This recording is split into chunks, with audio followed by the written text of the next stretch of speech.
country, so he needs. I did ask him if there might be something that might be lesser known that he could share with us, or I could share with you. And he said that he grew up in the Pacific Northwest, and as a young adult served with MCC in the Philippines on an island whose name I cannot pronounce. So maybe Hill would like to share that with you, the name of that island. So he's to share a bit with us about his sabbatical last year, and he has titled his presentation, A Season of Prayer. Welcome, Phil.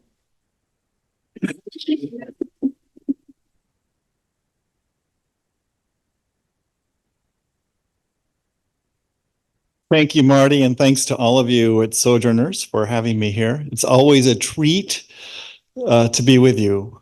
The island is Mindanao. Who's been on? Some people here have been on Mindanao Island. Anybody been on Mindanao? There have been some CMCers in the past who told me stories about being on Mindanao, which is a southern island. It's the second largest island in the Philippines, in the chain of islands, and it's the one in the south, for what that's worth. I have a slideshow, but I'm going to be a bit of a tease this morning, and we're going to hold on. I'm going to say a few words about my sabbatical before getting into the slideshow, which is essentially a chronology of things that have gone on that happened on my sabbatical. So the theme of the sabbatical was, anybody remember the theme? This document actually went out to the church before my sabbatical. So this is a long time ago now. Wouldn't expect it to be fresh in anybody's mind, but it's a season of prayer. And the Lilly Foundation, I had a Lilly sabbatical 7 years ago, or almost 8 years ago now, and they asked the question in the application process, what makes your heart sing? So what makes my heart sing? So I chose a winter sabbatical in part because I really love cross-country skiing. And it's one of my favorite things that makes my heart sing. And I think it's prayerful. So when I was in seminary a long time ago, in a galaxy not very far away,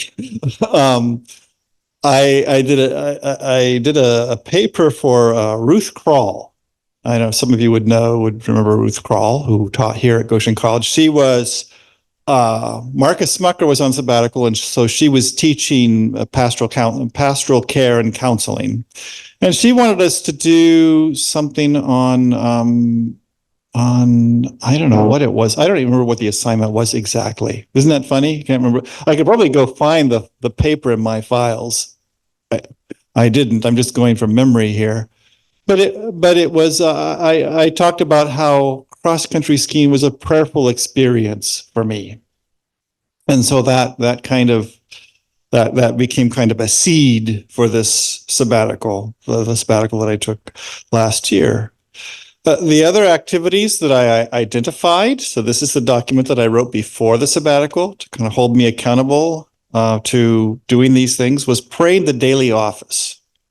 So I would pray, I committed to praying morning prayer regularly, and Compline and Evensong. Those are things that make my heart sing, and it's something that I wanted to do, especially on my sabbatical.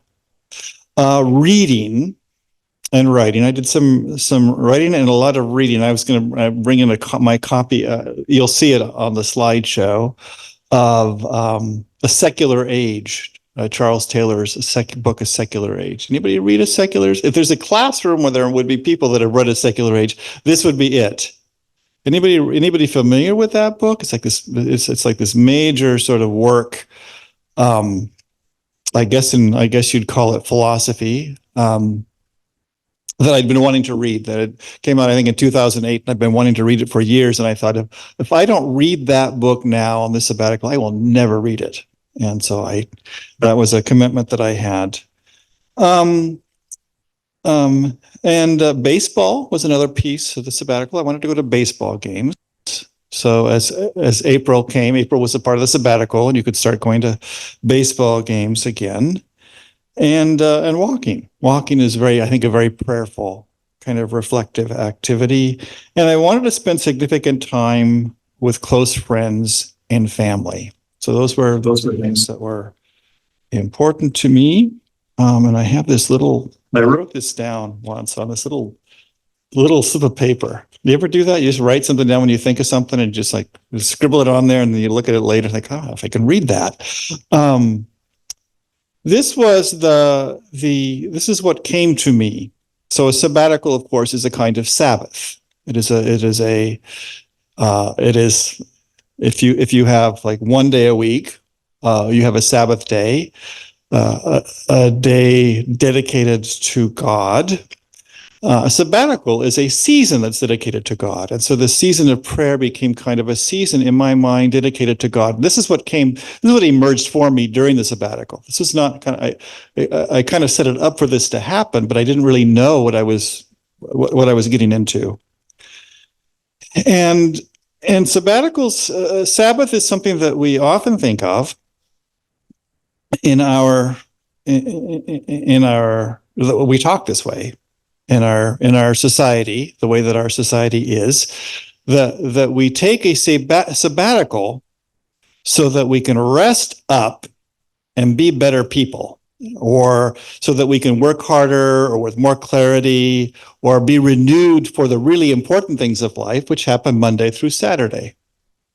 And this sabbatical, I realized that the opposite is true.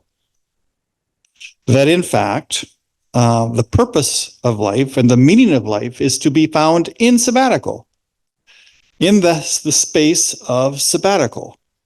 And so Monday through Saturday in our calendar is a time of preparation for what is truly meaningful, life's truest meaning, which is found in Sabbath. And a sabbatical, a season of Sabbath, a season dedicated to God, to being present to God, is particularly that way. And so that was kind of it was sort of a jarring awareness for me, and has become kind of a space that I've tried to live out of since my sabbatical. It is a strange way of thinking. The other kind of realization I think that connects with that for me, sorry, I didn't preach this morning, so you get it kind of, you kind of sort of comes out. One of the costs, if you will, of being a pastor, and there are some former pastors here, that I never realized really until the last year or so, and that is working on the Sabbath. And here's why that matters. Here's why that's significant. I used to, in my younger days as a pastor, I would say, but that's okay. That's all right, because I have flexibility the rest of the week, or I can take another day off to be my Sabbath. But here's the problem with that. My family and many of my close friends do not have that day off. And so the time that they're off, I'm working. And that goes for Saturday is all about getting ready for Sunday. And that your mind is focused in that direction. It's not focused on the relationships that you have with other people. So it's one of the things that I wanted to kind of correct, I guess. I wanted to be able to spend time on the sabbatical with people and make up for some of that, if you will, for some of that time lost. And trying since then to kind of think about that. There's a lot I could say about that, a lot of reflection I could say. Maybe if we have time for questions. If I get going here, we'll have time for questions, and we can talk about that some more if it interests you, what that means. Can everybody hear okay? Okay, excellent. So what you see here, what you've been looking at is it's a cross-country ski trail. Any cross-country skiers now or in the past anybody who's like, how many have ever cross-country skied before? All right, that's most people. Yay, good for it. That's a good thing. I love it. And this trail is in, it's a wildlife refuge on the Upper Peninsula of Michigan. And I can't remember the name of it right now off the top of my head. But it's right kind of in the middle of the Upper Peninsula, sort of, kind of, maybe a little bit to the east. What's with? Yes, I think that's it. Yes. Thank you, Marty. That's impressive. Seney Wildlife Refuge. The skiing was not the best. It was actually very mild weather. There were actually some icy, drizzly kinds of days there. Not so different from our weather that we're having now. But it was still, you could still do it. And it really got me, really kind of got my sabbatical off to a good start. And the other treat about this is that my dad was with me for a week, and we were together for a week and a half during this phase of my sabbatical. Dad does not cross-country ski and has no interest in cross-country skiing, and at this point in his life shouldn't start.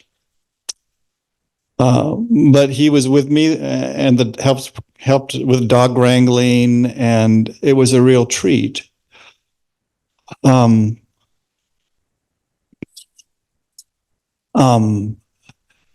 fell late January of last year and hasn't quite been the same since. So in hindsight, those days are precious days to me that we were together. So that picture evokes that from, even though there's not a picture of Dad here, that picture evokes that for me, and those memories of being able to be with Dad last January. Go ahead, John, and we're gonna. So there is the book, A Secular Age. It looks harmless, but it's not. It's a very intimidating book, but became an important part of my sabbatical. Go ahead, next. And so after being in the Upper Peninsula, Dad and I came back to Goshen, and I was here for about a week before heading with Jonathan. So the theme of spending time with family to Colorado. My sister was doing a cruise to Antarctica, and with her fiance. They were doing that, and I was there, brought my dogs, and I was dog sitting her dogs and skiing and hanging out, house sitting for 5 weeks, about 5 weeks, 5 weeks there. And that is, on the left is my dog Shelby, who some of you have met, I think, in church, the children's time star. And on the right is my sister's dog, Dakota. And that's in the Colorado sun and snow. So dogs were a really important part. You can go to the next one, John. That's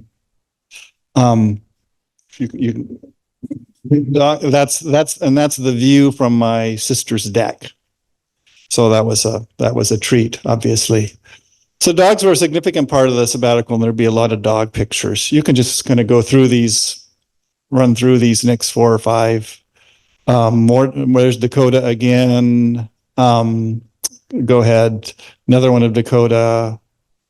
More pictures of mountains and snow. Dakota again. And that one in the distance, in the far on the left there is Gibby. That's my sister's other dog, Gibby. And so yeah, stop there. So caring for dogs became kind of a my sister's dogs were older, And they joke about sort of the Kay and Williams home for old dogs. And I sort of became the caregiver for these dogs, which is I decided, okay, this sabbatical is a season of prayer. I'm going to make this caregiving a prayerful activity. And that was sort of I kind of did this, and they had this regime of getting treats and meals and so on. And I named them after prayers in the daily office, just to sort of help me to think, okay, I'm going to make this not a chore, but I'm going to make this prayerful and part of the rhythm of the sabbatical. So that became a thing. This is in the Brainerd Lake Recreation Area, maybe 10, 11,000 feet up in the Rockies, and roughly about an hour from where my sister lives. And I would go up, and I would go cross country skiing there. And I thought that was just a spectacular day. I won't go into any details about the conditions. There were days where the conditions were spectacular and days where the conditions weren't. And there were, the drift, a lot of snow, a lot of drifting snow. Sometimes icy, sometimes powdery. It just kind of depended, but always stunningly beautiful. Go ahead, John. I did think this was funny. This Brainerd Lake Recreation Area, there was a CMC ski trail. And I got a good laugh out of that. There is no escape. CMC is everywhere you go. Go ahead. And there is Shelby, being cute. Go ahead, John.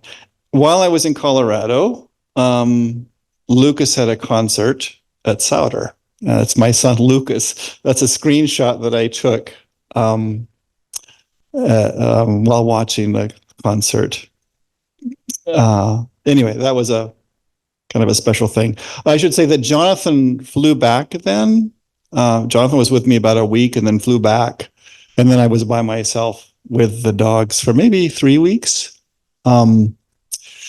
Next. So it's a lot of kind of, I wouldn't call it alone time because of the dogs, but there was less human interaction than usual. Go ahead, John. And there's Gibby. And you get a sense of sort of the canine chaos going on there. Go ahead. And there's Shelby. Go ahead. And there's more mountains. Go ahead, John. And there's Gibby. One of the things about Gibby is that you can see the braces on her knees, on her back legs, hind legs. And Gibby would have to get up in the night to go outside. And I trained myself to listen for click, click, click, click, click, click, click, the sound of Gibby walking to wake up so that I could let her out. Because if that didn't happen, I was going to have a mess to clean up in the morning. So it was anyway, it became part of my monastic routine, my routine of prayer. Go ahead, John. And there she is again. She does have bones, honestly. Go ahead. There's Dakota. Yeah, I wanted to really emphasize the dogs here because it was really a part of the whole experience. Go ahead. Go ahead.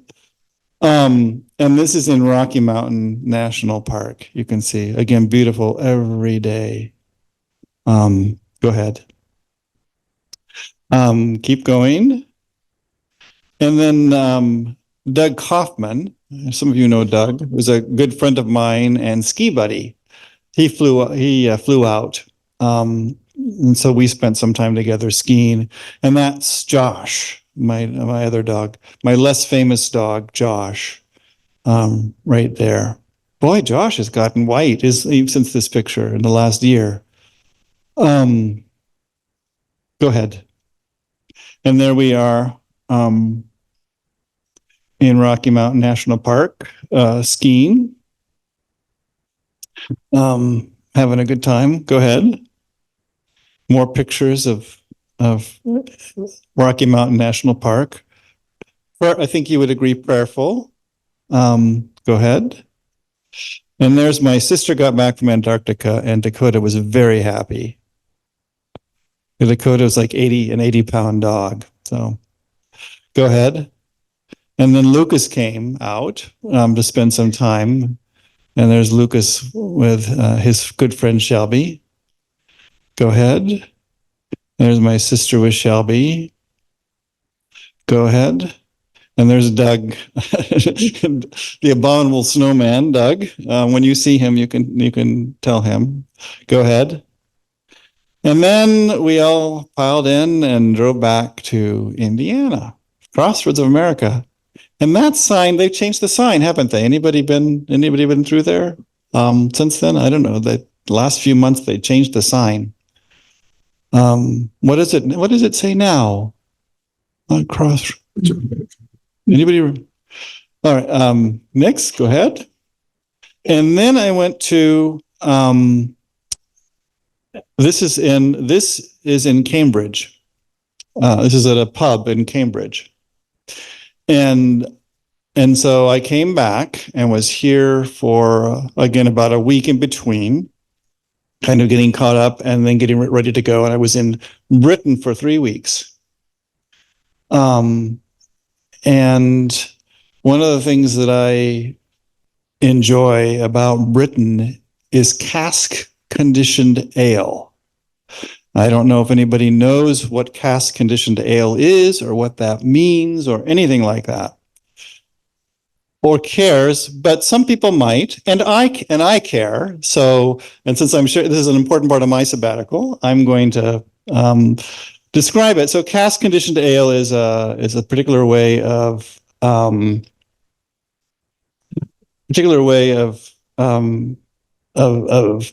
brewing and storing, and so it tends to be lower alcohol content, warmer, more flavorful.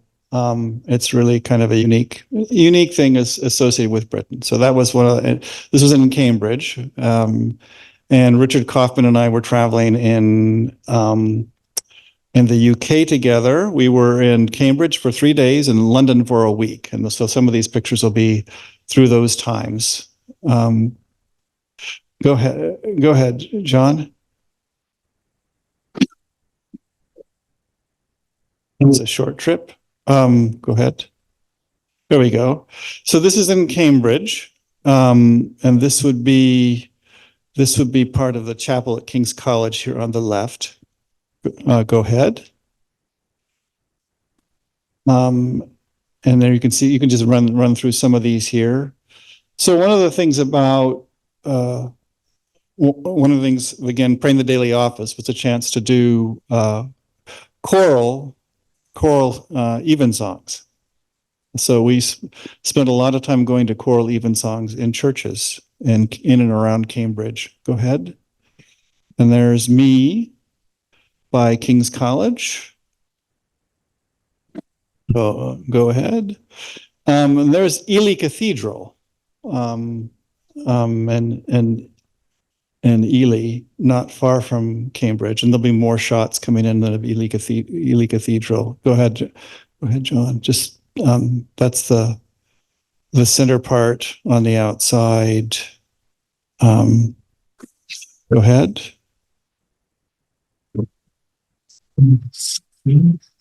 Keep going. It was obviously, you can tell, a spectacular day.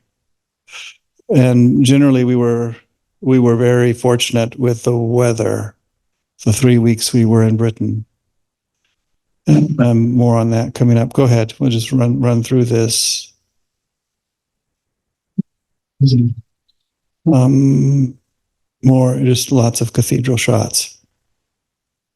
I had a teacher in high school, world history teacher, who loved Gothic cathedrals. And I spent many, many, many times in class looking at pictures of flying buttresses. He would just go on forever. Go ahead.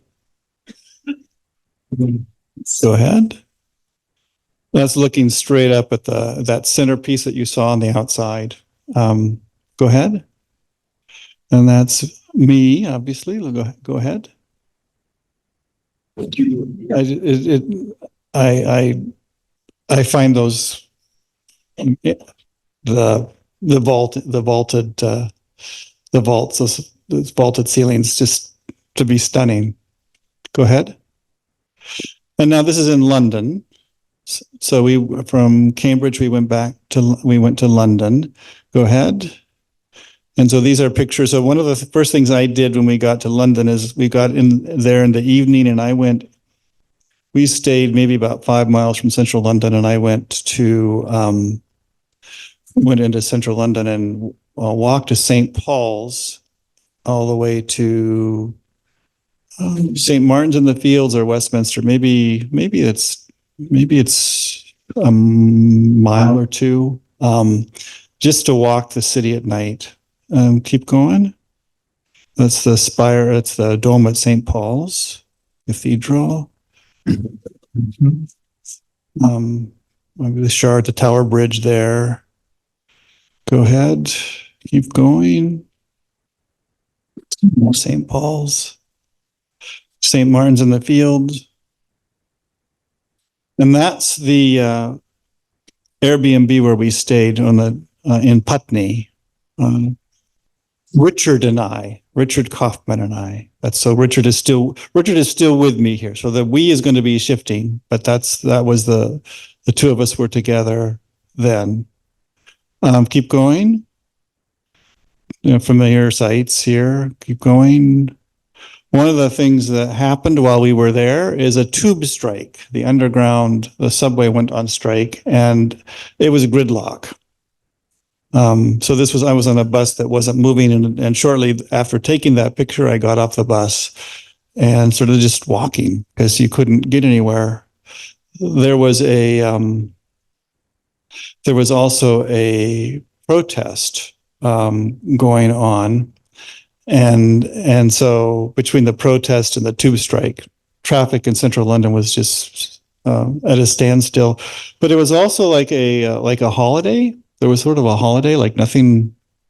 People sort of said, "Well, I'm just going to take a holiday today." So people were out and about, like it was a day off.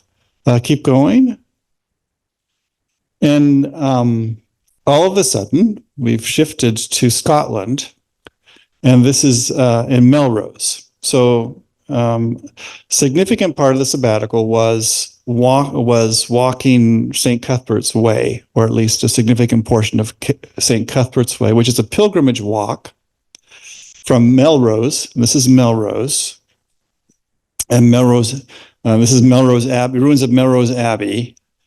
It goes from Melrose to Lindisfarne. I walked a little more than half of that. Actually, I probably walked a little more than half because I got lost. And that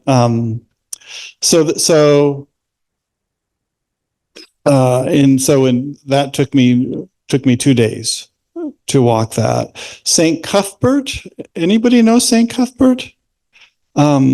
Besides John and Marty, St. Cuthbert was associated with the island of Lindisfarne. Anybody been to Lindisfarne? So he was. You can look him up, and you can do your own search. I've come to have an appreciation for Cuthbert, but he was Bishop of Lindisfarne, and kind of was.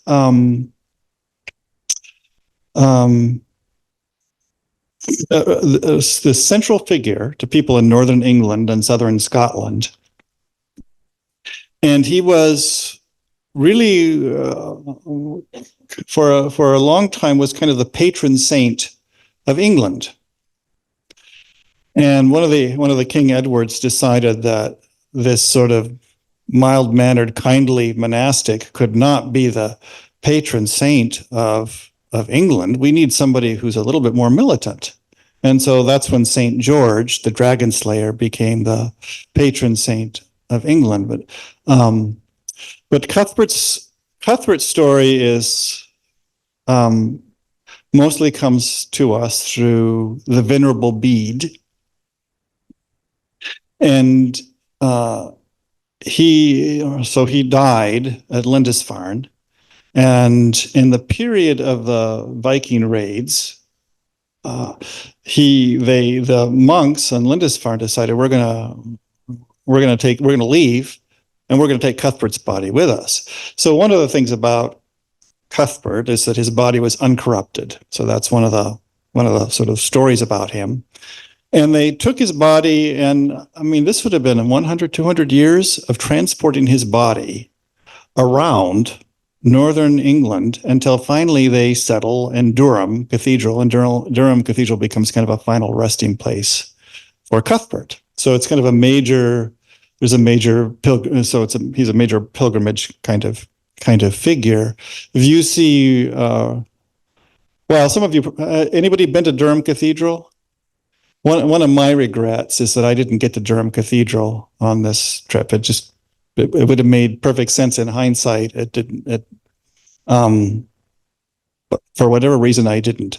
So I'll save that for future times. So those of you who've been there maybe can talk about that. Ron and Ruth happened to be there the weekend before the feast day of St. Cuthbert. So there were all kinds of sort of special services and things. Ron and Ruth Gingrich, Ron, our congregational coach. So if you see Ron, you can, or Ruth, you can ask them about that. So that's just a little bit about St. Cuthbert. Why don't we run through these quickly? So there's Melrose Abbey, and all these, that's that hill that I have to go over and climb as part of my pilgrimage. And they have these way markers. So you can still get lost even with these way markers. Has anybody done a walk like this, like a long sort of walk where there are these markers? It's quite something to do this. So that's the beginning of St. Cuthbert's Way, and that little cross there is St. Cuthbert's cross. Keep going. So this is some of the just typical kind of scenery that I encountered along the way. Lots and lots and lots of sheep. Keep going over that hill.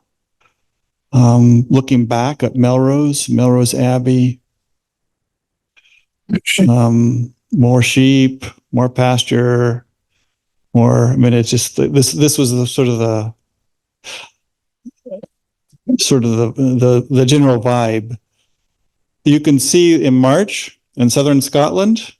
I was very fortunate with the weather. This was sort of typical of the weather. Keep going. I had one shower. Just keep running through these. I had one shower, rain shower, that happened when I was in a town, and I was able to take cover. It lasted 5 minutes, and otherwise it was dry the entire time that I walked this. That's the Tweed River. So the Way of St. Cuthbert goes a long time along the Tweed.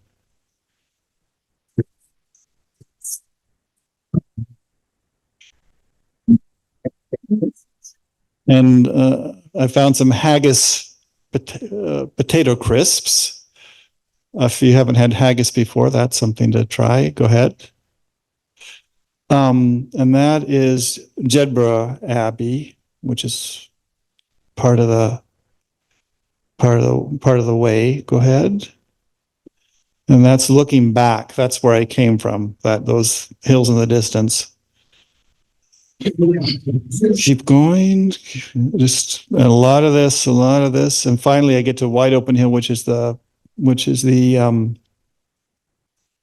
as you can see, the high point. Keep going. And this is the end of the portion that I walked, Kirk Yedham, and that's the church there. Keep going. And this is Lindisfarne. That is a 16th century castle on Lindisfarne. And one of the things, if you just spending all that time doing that walk, something from the 16th century seemed really modern to me by that point in time. So Lindisfarne was there was the monastery there was founded by Saint Aidan, and the English king at the time wanted a Christian to come and engage in missionary activity, and so he asked Aidan to come from Iona, which is, of course, on the other side of Britain, and to start a monastery there, engaging in mission activity. So Aidan went and started this monastery. Keep going. These will be scenes from that castle. And then this is the ruins, not the original monastery, but earlier ruins. Keep going. And one of the things about Lindisfarne is that you can only access it by a causeway that's covered, like half the time it's covered by the sea, and so you have to watch the times. And then Beth shows up. So I said the we was changing, and Beth arrived, and that was quite an adventure to get Beth to Lindisfarne safely. And there are all kinds of stories about that. But we had not been together for, I don't know, a week and a half or so, 2 weeks. Keep going. And this is from Edinburgh. I forget the name of the hill that this is taken from, Edinburgh. And so Ron and Ruth Gingrich then joined us met up at Lindisfarne. So 5 of us were together at Lindisfarne. Beth and myself and Richard and Ron and Ruth. And then Richard left to return to this country. And Ron and Ruth and Beth and I continued to Iona. So we were in Edinburgh for 2 nights. Keep going. We're going to have to, I know I'm watching the time. We're going to have to move a little. We're going to have to move here. That's Holyrood Castle. If you've heard of that place, keep going. More Edinburgh. And there is Ron taking a wee break.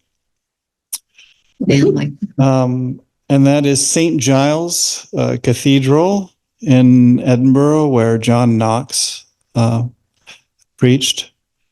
Keep going. That's Loch Lomond on the way to Oban, and our part of our journey to Iona. Keep going. And that's in Oban, which is you take the ferry from Oban to get to the Isle of Mull, go across the Isle of Mull to get to Iona. Go ahead. Just again, really, we're fortunate with the weather.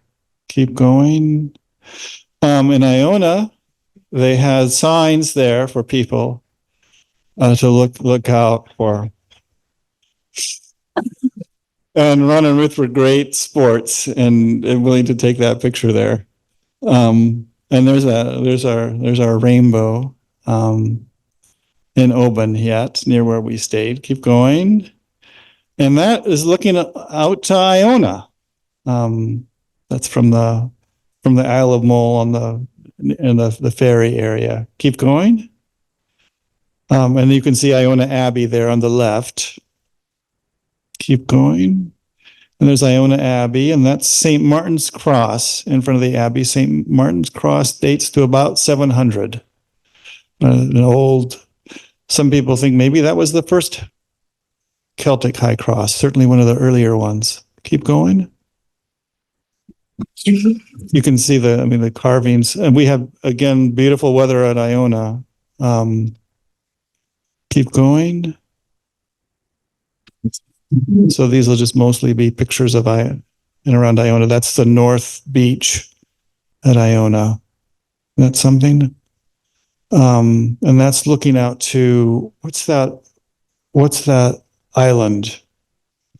The island, it's, I'm drawing a blank. Keep going. Look at these rocks, these wee flowers.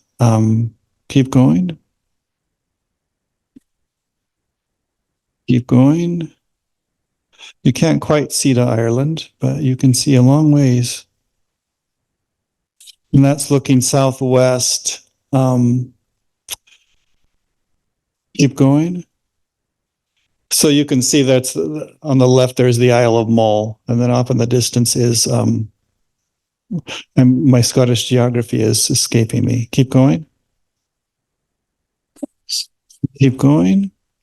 That's inside of the Iona, the Abbey Chapel. Keep going. And then we are on our way back. We had quite an adventure getting back, but so that's looking out into the ferry. Keep going. Loch Lomond, again, on our way back. Beth is in Glasgow train station playing the piano. They just had a piano there for anybody to play. So she's playing the piano. Keep going. And it is one of the things that I fell for, besides the cask ale, was savory pies. And so my birthday was April 4th, and Jonathan made a savory pie, chicken tarragon, something like that. It was good. All right, keep going. And then my mother. So April became dedicated to family. I was going to go west and spend some time in the Pacific Northwest, and I got tired of traveling, and it's a good thing I did. I needed to spend time with people that I hadn't seen much of for a couple of months. There's Mom. Next. I did get to baseball games. There's Wrigley Field. Anybody been to Wrigley Field? Next. And there's Dad. Next. And there is family. Next. And there is cask ale and a savory pie in Chicago. And that was the last day of the sabbatical. I think that might be the last one. So thank you. I don't know. I know that we're at 37, and I've tried to honor your time as best I can. But anybody have any questions?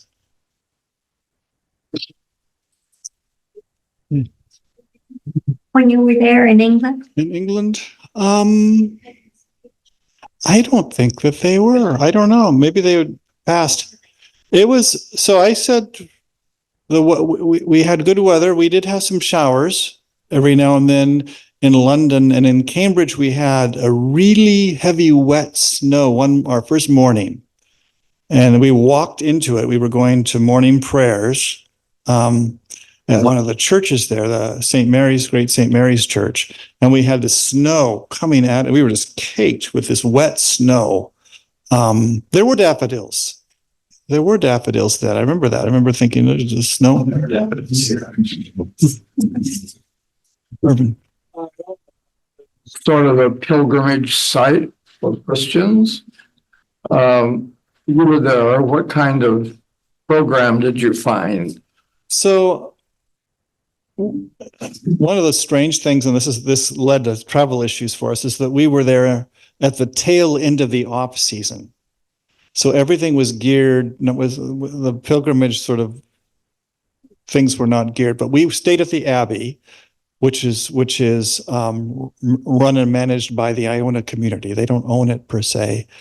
I think the Scotland Historicals, I mean, whatever they call that, owns that. But they have guest spaces and they've paid to remodel it. And so they had kind of a program of history and looking at the history of learning about the Iona community, learning about the Abbey, which has an extraordinary history. Both the modern, 20th century history, but also the older history. So you learn a lot about those things, as well as a chance to go around the island, which is very small. So that was important. I would say for me, just in terms of my own season of prayer, reflecting back, that Lindisfarne made more of an impact on me, for whatever reason. But certainly appreciative being at Iona. I find myself being eager to go back to Lindisfarne more than Iona.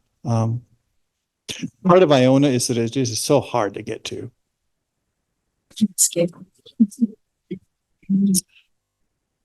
Phil. What takeaways did you get from reading the Taylor book on secularism?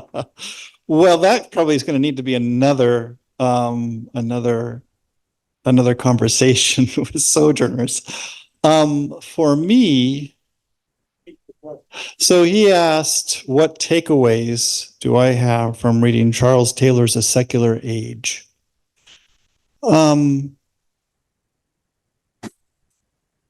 There's a lot there, and it's just impossible to summarize it.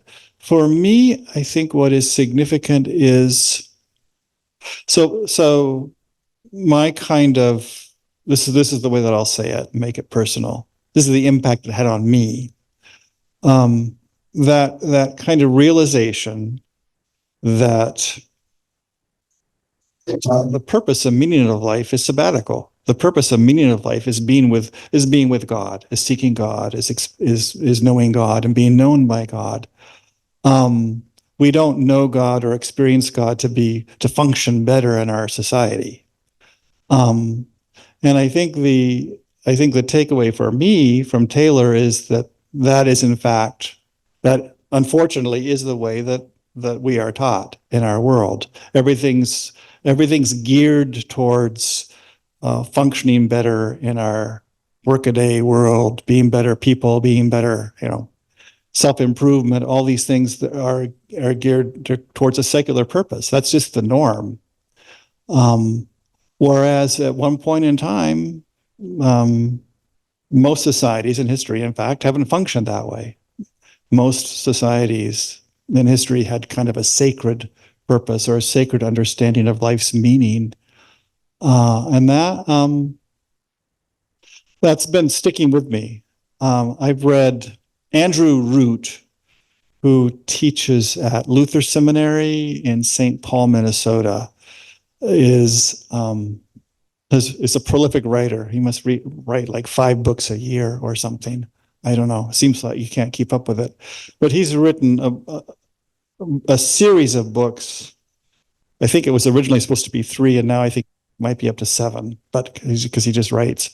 But a series of books building on Taylor's A Secular Age, and thinking about what it means, especially for the church, which I recommend. You can actually get the audiobook versions from the library, public library.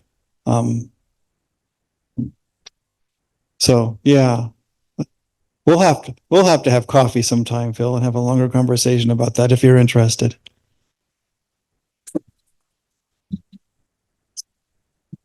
Thank you very much for listening, inviting me, and for listening.